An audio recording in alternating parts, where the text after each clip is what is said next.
The morning sun cast long shadows across Camp Pendleton as Lieutenant Saracen stepped out of her rental car.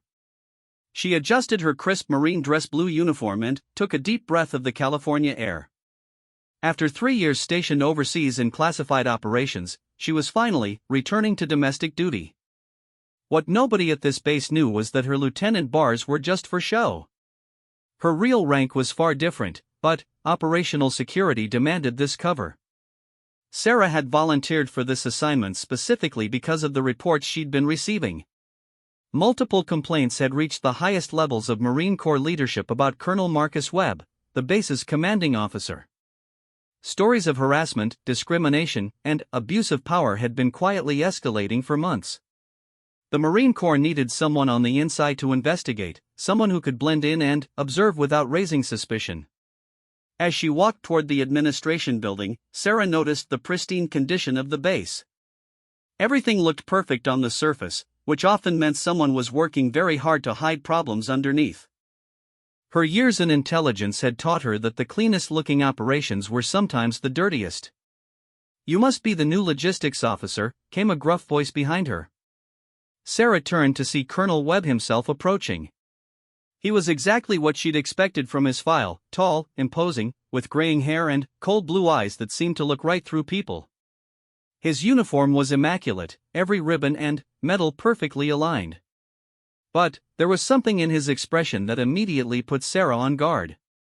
"Yes, sir, Lieutenant Chen reporting for duty," she said, offering a crisp salute. Colonel Webb barely returned the salute, his eyes scanning her uniform with obvious disdain. "Another diversity hire, I suppose. Let me guess, they fast-tracked you through officer training because the Corps needs to fill their quota of female Asian officers?" Sarah felt her jaw clench but kept her expression neutral. "I graduated third in my class at Officer Candidate School, sir. My record speaks for itself." "Does it now?" Webb laughed, a sound completely devoid of warmth. "Well, Lieutenant, let me make something clear from the start. I don't care what your file says or what politically correct nonsense got you those bars. This is my base, and I run it by real Marine standards, not whatever watered-down version they're teaching these days." "Understood, sir," Sarah replied, though internally she was already cataloging this conversation for her report. "Your quarters are in Building C, second floor. Report to Major Rodriguez in logistics at 0800 tomorrow." "And, Lieutenant?" Webb stepped closer, his voice dropping to just above a whisper. "I've seen 100 officers like you come and go. Young, idealistic, thinking they're going to change the world. This base will chew you up and spit you out before you know what hit you." As Webb walked away, Sarah watched him go with growing determination. She'd faced down enemy combatants in 3 different countries, survived operations that would make most people's nightmares seem pleasant, and earned decorations that she couldn't even wear on this uniform. If Colonel Webb thought he could intimidate her, he was about to learn exactly how wrong he was. The next morning, Sarah reported to the logistics office where she met Major Elena Rodriguez, a sharp-eyed woman in her early 40s who seemed to be studying Sarah carefully as they shook hands. "I've heard about your encounter with the colonel yesterday," Major Rodriguez said quietly. "Word travels fast around here." "I'm sure it does," Sarah replied carefully. "Look, I'm going to give you some advice that might save your career," Rodriguez continued, glancing around to make sure they weren't overheard. "Keep your head down, do your job, and don't give Webb any excuse to come down on you. He's made life hell for more than one female officer who tried to stand up to him." Sarah nodded, but she was already forming a different plan. What happened to the others? Transferred out, mostly. A few resigned their commissions rather than deal with it. One filed a formal complaint. Rodriguez's expression darkened. That didn't go well for her. Webb has connections all the way up to the Pentagon. He knows how to make problems disappear, and sometimes the people who cause those problems disappear with them. Over the next few weeks, Sarah settled into her role while carefully observing the base dynamics. She quickly noticed patterns that confirmed everything in the reports she'd read. Colonel Webb routinely assigned female Marines to menial tasks regardless of their qualifications. He made inappropriate comments during briefings, questioned women's competence in front of their subordinates, and generally created a hostile environment that pushed many talented Marines toward early discharge. But Webb was clever about it. He never crossed lines that would result in immediate disciplinary action. Instead, he created a systematic pattern of behavior designed to demoralize and isolate his targets. Sarah watched him reduce a decorated female sergeant to tears during a formation, supposedly for a uniform infraction so minor that male Marines with far worse violations were ignored. "You see what I mean?" Major Rodriguez said after witnessing the incident. "He's untouchable because he's technically following regulations. But the way he interprets and enforces those regulations creates a completely different standard for women." Sarah was beginning to understand the full scope of the problem. Webb wasn't just a bully, he was a strategic one. He created a culture where other officers either participated in the harassment or stayed silent to protect their own careers. The few who had tried to push back found themselves facing career-ending retaliation. During her third week on base, Sarah was assigned to help coordinate a training exercise with visiting units from other bases. It was exactly the kind of high-visibility assignment that Webb typically gave to his favorite officers, which made Sarah suspicious about why she was chosen. Her suspicions were confirmed when Webb approached her after the planning meeting. "I hope you understand the importance of this exercise, Lieutenant," he said with a thin smile. "Representatives from division headquarters will be observing. We can't afford any mistakes, especially from inexperienced officers who might be in over their heads." The implication was clear: Webb expected her to fail, and he wanted witnesses when it happened. "I won't let you down, sir," Sarah replied, meeting his gaze steadily. "We'll see about that," Webb said. "Just remember, when this goes sideways, I'll be the one writing your fitness report." As Webb walked away, Sarah felt a familiar surge of determination. She'd been underestimated before, usually right before she exceeded every expectation and left her doubters scrambling to keep up. The difference this time was that she had to maintain her cover while doing it. The training exercise was scheduled for the following week, and Sarah threw herself into the planning with the kind of precision and attention to detail that had made her legendary in her actual role. She coordinated with multiple units, arranged for equipment and supplies, and developed contingency plans for every scenario she could imagine. What Webb didn't know was that Sarah had run similar exercises in combat zones where failure meant lives lost rather than just embarrassment. Compared to coordinating real operations under enemy fire, organizing a training exercise on a secure base was almost relaxing. The night before the exercise, Sarah was working late in her office when she overheard Webb talking to one of his senior staff members in the hallway. "Tomorrow's going to be interesting," Webb was saying. "I've set up the new lieutenant to fail spectacularly. When division sees what a disaster she makes of this exercise, it'll be clear that we need to be more careful about who we put in leadership positions." "What did you do?" the other officer asked. "Let's just say I may have forgotten to pass along a few critical details about last-minute changes to the exercise parameters," Webb chuckled. "By the time she figures out what's happening, it'll be too late to recover." Sarah felt a cold anger wash over her as she realized Webb had deliberately withheld information that would be crucial for the exercise's success. But, instead of panicking, she felt the familiar calm that came over her in crisis situations. Webb had just made a critical error by underestimating not just her abilities, but her resourcefulness. She spent the rest of the night making phone calls to contacts throughout the Marine Corps, using old favors and professional relationships to gather the information Webb had withheld. By morning, she not only knew about the changes Webb had hidden from her, but she'd also prepared for several additional scenarios that Webb probably didn't even know about. As the sun rose over Camp Pendleton, Sarah Chen prepared for what would either be her vindication or her downfall. Either way, she was ready for the fight. The morning of the training exercise dawned clear and cool, with a crisp breeze coming off the Pacific. Sarah arrived at the coordination center at 0500, 2 hours before the official start time. She'd learned long ago that early preparation often meant the difference between success and disaster. As she reviewed her notes one final time, Major Rodriguez appeared with 2 cups of coffee and a concerned expression. "You know he set you up to fail, right?" Rodriguez said without preamble. I suspected as much, Sarah replied, accepting the coffee gratefully. What have you heard? There were changes to the exercise parameters that came down from division yesterday afternoon. Normally, the primary coordinator would be briefed immediately, but somehow that briefing never happened. Rodriguez's tone made it clear this wasn't an oversight. Sarah nodded calmly. What kind of changes? The visiting units are bringing additional equipment that wasn't in the original manifest. There are new safety protocols that need to be implemented. And the scenario has been modified to include elements that weren't part of your original planning. Rodriguez studied Sarah's face, clearly expecting panic. Instead, Sarah pulled out a thick folder from her briefcase. You mean the additional Bradley fighting vehicles from the 3rd Battalion, the new environmental protection protocols for the wetlands area, and the simulated chemical attack scenario that requires specialized decontamination procedures? Rodriguez's eyes widened. How do you know about all that? I made some calls last night, Sarah said simply. When you've been around the Corps long enough, you learn to plan for contingencies.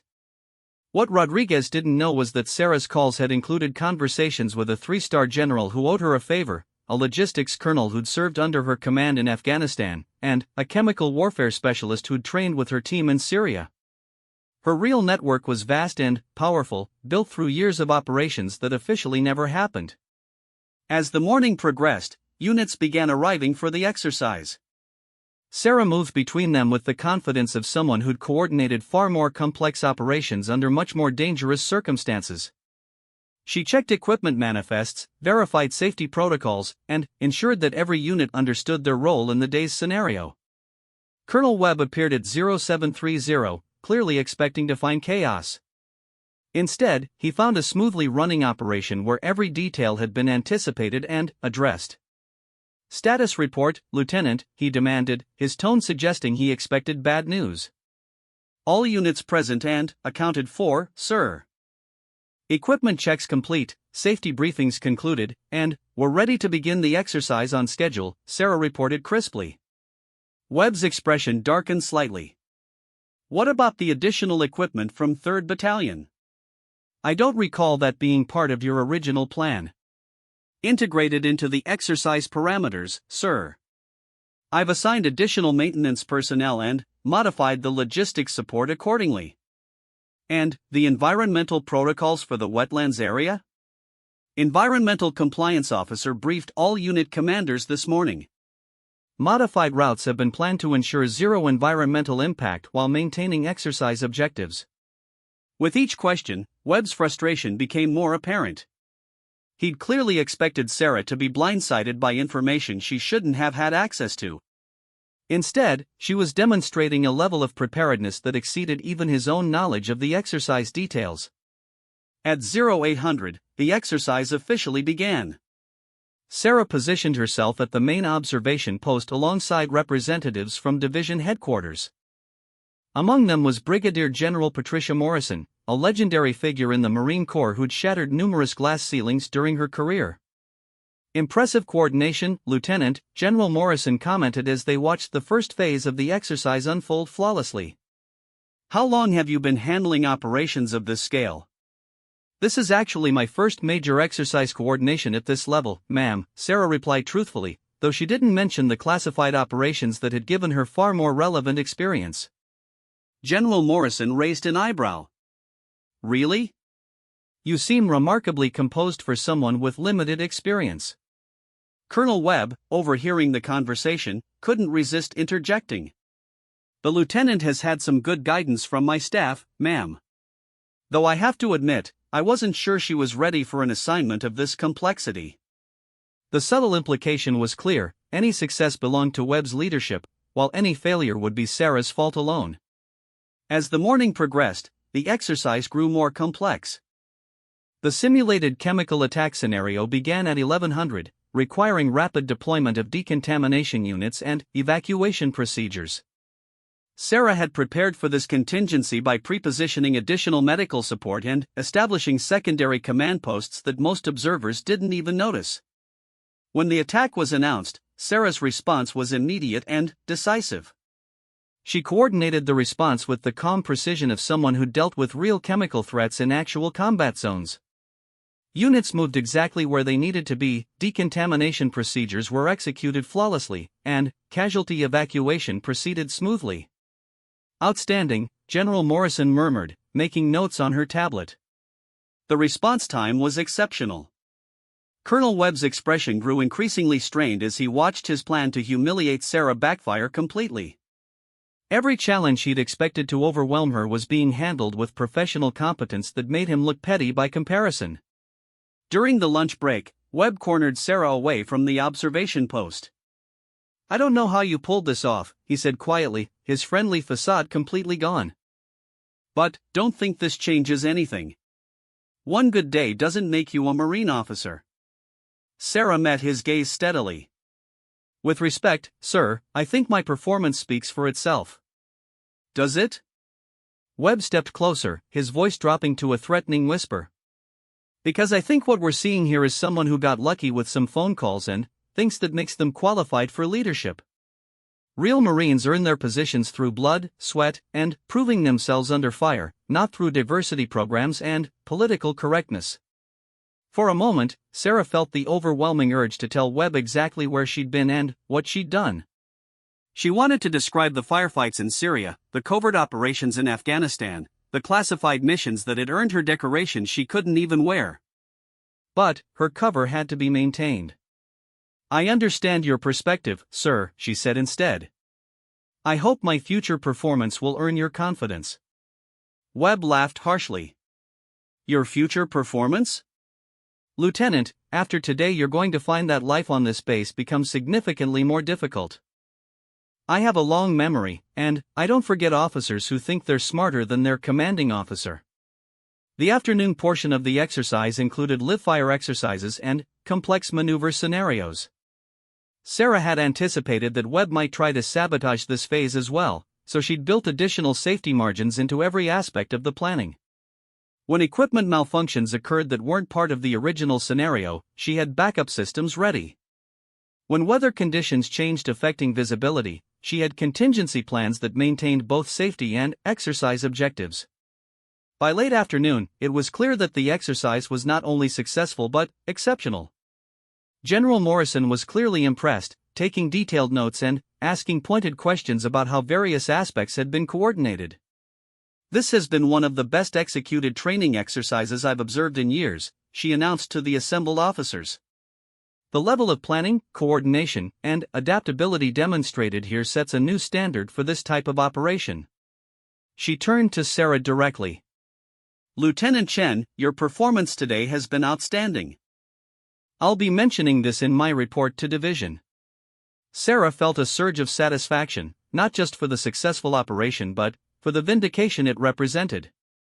She'd proven that Webb's assessment of her abilities was not only wrong but dangerously misguided. As the units began their post-exercise cleanup, Sarah noticed Webb speaking intensely with several of his senior staff members. Their body language and expressions made it clear that her success had not improved his opinion of her. If anything, it had made her more of a threat in his eyes. Major Rodriguez approached as Sarah supervised the final equipment inventory. "I have to admit, I'm impressed," Rodriguez said. "But I'm also worried. Webb doesn't take this kind of embarrassment well. He's going to come after you even harder now." Sarah nodded, understanding the warning. "I appreciate the heads up. But I can handle Colonel Webb." "Can you?" Rodriguez looked genuinely concerned. "Because the last officer who showed him up like this ended up facing a fitness report that basically ended her career. Webb has ways of making life miserable that you haven't even imagined yet." As the sun set over Camp Pendleton, Sarah reflected on the day's events. She'd achieved exactly what she'd set out to do, demonstrate competence while observing Webb's behavior under pressure. His reaction to her success had revealed more about his character than months of careful observation might have accomplished. But Rodriguez was right about one thing. Webb would retaliate, and, when he did, Sarah would need to be ready for a different kind of battle entirely. The retaliation began the very next morning. Sarah arrived at her office to find a stack of additional duties waiting on her desk, along with a memo reassigning her to what were clearly punishment details.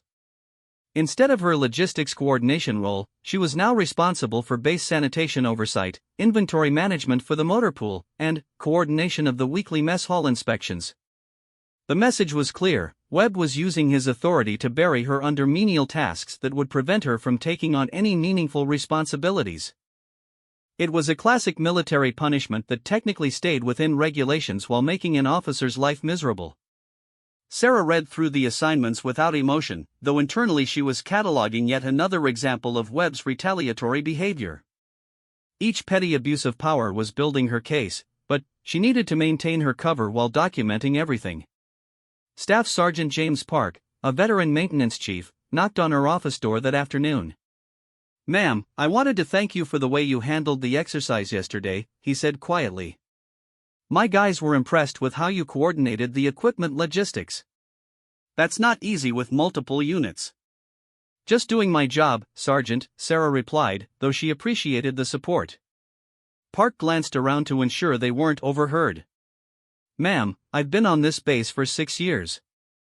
I've seen a lot of good officers get chewed up by the colonel's games. The work he's assigned you, it's not right." Sarah nodded carefully. "I can handle the additional duties." "That's not what I mean, ma'am." Park's expression was serious. "The motor pool inventory he wants you to do?" The previous officer who handled that found discrepancies in the records. When he reported them, suddenly, he was facing charges for mismanagement. Turned out the discrepancies were because Webb had been authorizing unofficial use of vehicles for personal errands. This was exactly the kind of information Sarah needed, but she had to be careful about how she responded. "I appreciate the warning, Sergeant. There's more, ma'am. The mess hall inspections aren't just about cleanliness. Webb uses those reports to justify budget changes that somehow always benefit his preferred contractors. The last officer who questioned those relationships got transferred to a supply depot in the middle of nowhere." As Park left, Sarah realized that Webb's retaliation was actually providing her with access to information she couldn't have obtained in her original logistics role. By trying to punish her, he was inadvertently giving her insight into his broader pattern of misconduct. Over the following weeks, Sarah threw herself into her new assignments with the same thoroughness she'd brought to classified operations. She approached the motor pool inventory like an intelligence analyst, carefully documenting every discrepancy and tracking patterns in vehicle usage. What she found was disturbing but not surprising. Webb had indeed been authorizing personal use of military vehicles, but it went deeper than occasional errands. Several vehicles were being regularly used by off-duty personnel who had no official connection to the base. Sarah cross-referenced the names with local business records and discovered that many of them worked for companies that had recently won contracts for base services. The mess hall inspections revealed a similar pattern. Webb consistently found violations that required expensive remediation from specific contractors, even when other companies could provide the same services for significantly less money. Sarah began documenting the relationships between Webb's inspection reports and contract awards, building a picture of systematic corruption. But Webb wasn't content with just giving her extra work. As the weeks passed, his harassment became more personal and direct. During formations, he would single her out for uniform inspections that were far more detailed than those given to other officers.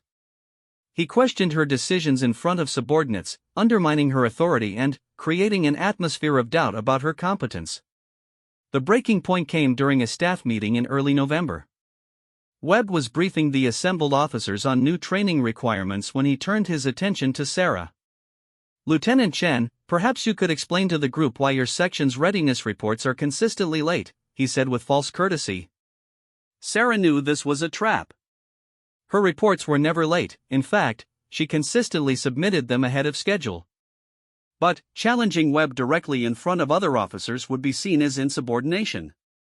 "Sir, my understanding is that all my reports have been submitted on time," she replied carefully. "Are you questioning my assessment, Lieutenant?" Webb's voice carried a dangerous edge. "No sir, I'm simply stating that I believe there may be a misunderstanding about submission deadlines." Webb smiled coldly. A misunderstanding. I see. Perhaps the problem is that you're not used to real Marine Corps standards, having come from whatever politically correct environment trained you.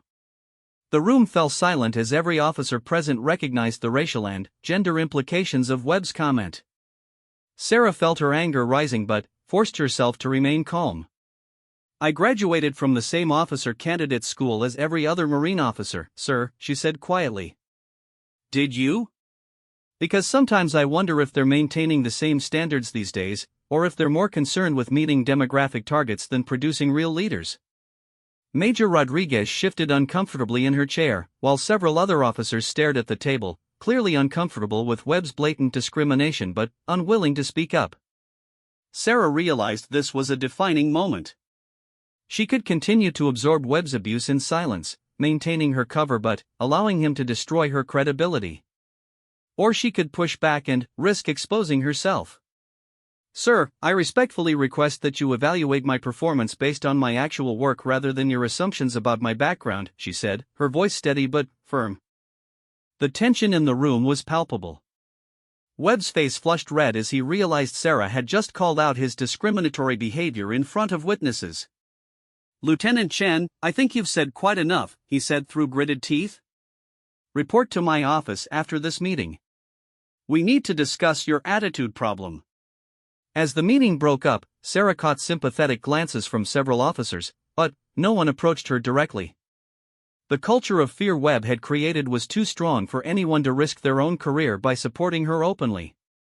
In Webb's office, the facade of military professionalism finally dropped completely. You think you're clever, don't you? He said, not bothering to invite her to sit. Standing up to me in front of my staff, making me look like some kind of bigot. Sir, I was simply defending my professional competence. Your professional competence? Webb laughed harshly. You've been here 2 months and you think you understand how this base operates? You think your little success with that exercise means anything? He moved closer, his voice dropping to just above a whisper. Let me explain something to you, Lieutenant. I've been a Marine for 25 years. I've commanded Marines in Iraq and Afghanistan. I've earned every decoration on my chest through blood and sacrifice. And I'm not going to let some diversity hire with an attitude problem undermine the standards I've spent my career building. Sarah felt a familiar cold anger settling over her. Webb had no idea who he was threatening, but she couldn't reveal her true background without compromising her mission. I understand your position, sir, she said instead. Do you? Because I don't think you do. I don't think you understand that your career in the Marine Corps is entirely dependent on my evaluation of your performance. And, based on what I've seen so far, that evaluation is going to be very unfavorable. Webb moved back to his desk and opened a file folder. I'm recommending you for additional leadership training. 6 weeks at a special school for officers who need remedial instruction in military bearing and professional conduct. It's not technically a punishment, just additional professional development. Sarah knew exactly what this meant. The leadership training Webb was describing was a career killer, a program designed for officers who were being eased out of the service. It would effectively end any chance of promotion or meaningful assignments. When would this training begin, sir? She asked. Next month. Assuming, of course, that your performance doesn't improve dramatically between now and then. Webb's smile was predatory. But, given your attitude problem, I'm not optimistic. As Sarah left Webb's office, she realized that her investigation had reached a critical juncture. She had documented extensive evidence of Webb's misconduct, but he was moving to neutralize her before she could act on it. The next few weeks would determine whether justice would prevail or whether Webb would succeed in destroying another career. That evening, Sarah sat in her quarters reviewing everything she'd gathered. Financial irregularities, abuse of government property, discrimination, harassment, and retaliation against subordinates who challenged his authority. The evidence was overwhelming, but she needed one more piece to make the case ironclad. She needed Webb to incriminate himself directly, and she was beginning to form a plan for exactly how to make that happen. Sarah's plan began to take shape during the Thanksgiving weekend. Most of the base was operating with skeleton crews, giving her the perfect opportunity to conduct deeper research into Webb's activities. Using her legitimate access to base records, she spent hours cross-referencing contract awards, vehicle usage logs, and financial reports. What she discovered was a sophisticated corruption scheme that went far beyond what she'd initially suspected. Webb wasn't just authorizing personal use of military vehicles, he was running a shadow logistics operation that diverted government resources to private contractors who kicked back payments through his wife's consulting company. The scheme was clever in its complexity. Webb would create artificial supply shortages by delaying requisitions, then authorize emergency contracts at inflated prices to solve the crisis. The contractors would overcharge by significant margins, then funnel portions of their profits to Webb's wife's company for supposed efficiency consulting services. Sarah documented everything meticulously, building a financial trail that would be impossible for Webb to explain away. But she still needed him to incriminate himself directly, and she had an idea for how to accomplish that. On the Tuesday after Thanksgiving, Sarah requested a private meeting with Webb under the pretense of discussing her upcoming leadership training. She entered his office with a small digital recorder concealed in her uniform pocket, technically legal under Marine Corps regulations for documenting counseling sessions. "Sir, I wanted to discuss the leadership training you mentioned," she began. "I've been thinking about what you said, and I realize I may have been too aggressive in questioning established procedures." Webb leaned back in his chair, clearly pleased by what he perceived as capitulation. "I'm glad to hear you're finally seeing reason, Lieutenant. It shows there might be hope for your career after all. I've been reviewing some of the base operations, trying to understand how things really work here," Sarah continued carefully. "I noticed some irregularities in the contract awards and vehicle usage that confused me." Webb's expression sharpened. "What kind of irregularities?" "Well, for example, there seem to be vehicles being used by personnel who aren't on the official authorization lists. And some of the contractor relationships appear to involve your wife's company." Sarah delivered this with the tone of someone genuinely confused rather than accusatory. For a moment, Webb was silent, clearly evaluating whether Sarah was a threat or an opportunity. "Lieutenant, what you're seeing is the reality of military logistics," he said finally. "Sometimes we have to be creative to get things done efficiently. The official procurement process is slow and bureaucratic. When we have relationships with contractors who can deliver results quickly, we use them." "I see," Sarah said, encouraging him to continue. "The vehicle usage you mentioned involves community outreach programs," Webb continued, clearly warming to his explanation. "We loan vehicles to local business leaders who support our base activities. It's all about building relationships that benefit the Marine Corps." Sarah nodded as if this explanation made perfect sense. "And your wife's consulting work with these contractors?" "She provides efficiency analysis that saves the government money in the long run," Webb said confidently. "The fact that she's married to me actually makes her more effective because she understands military requirements better than outside consultants." It was exactly the admission Sarah needed. Webb was essentially confessing to the entire scheme while justifying it as legitimate military business. "That makes sense," Sarah said. "I appreciate you explaining how things really work. I was worried that someone might misinterpret these arrangements if they didn't understand the full context." Webb's expression became calculating. "Exactly. That's why it's important that junior officers understand the complexity of command decisions before jumping to conclusions. These kinds of arrangements require discretion and maturity to manage properly." "I understand completely, sir," Sarah replied. "I wouldn't want to cause problems by misrepresenting legitimate business relationships." "Good," Webb said, clearly believing he had successfully intimidated Sarah into silence. "I think this conversation shows real growth in your understanding of military leadership. Perhaps that leadership training won't be necessary after all, assuming you continue to demonstrate this kind of mature judgment." As Sarah left Webb's office, she felt a surge of satisfaction. Not only had she obtained his confession, but she'd done it in a way that made him believe he'd neutralized her as a threat. It was exactly the kind of misdirection that had made her successful in classified operations. That evening, Sarah compiled her complete report, including financial records, witness statements, recorded conversations, and photographic evidence. The documentation was comprehensive enough to trigger a full investigation by the Marine Corps Criminal Investigation Division. But, before she could submit the report, Webb made one final move that revealed the true depth of his corruption and vindictiveness. The next morning, Sarah found military police waiting at her office. Staff Sergeant Williams, the lead investigator, looked genuinely apologetic as he approached her desk. "Ma'am, I'm sorry, but I need to inform you that you're under investigation for misappropriation of government resources and violation of security protocols," he said quietly. Sarah felt her blood run cold. "What are the specific allegations, Sergeant?" "Sir, the allegations involve unauthorized use of military computers to access classified databases and inappropriate contact with personnel outside the chain of command regarding internal base operations." It was a masterful setup. Webb had obviously discovered that Sarah had been conducting research beyond her official duties and making phone calls to contacts throughout the Marine Corps. By framing these activities as security violations, he could have her removed from the base and potentially court-martialed before she could present her evidence against him. "Sergeant, I need to contact my chain of command immediately," Sarah said. "Ma'am, I'm afraid that won't be possible right now.